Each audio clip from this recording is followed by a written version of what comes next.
Tak čus lidi, já vás tady vítám v hry.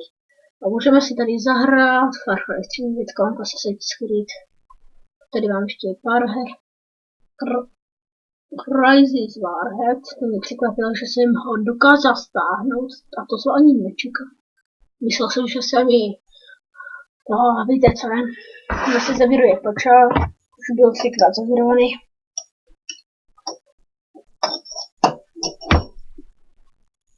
No jenom, abyste tak věděli. Se nemusím podívat, to je...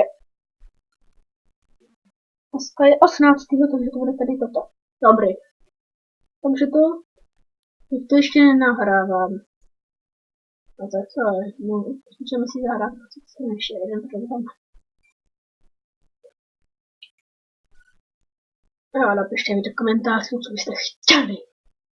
To vlastně to nepříjemný, co? No, příjemný.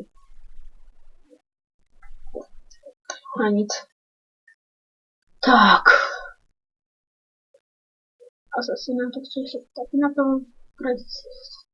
taky na to, tak natočím scénu.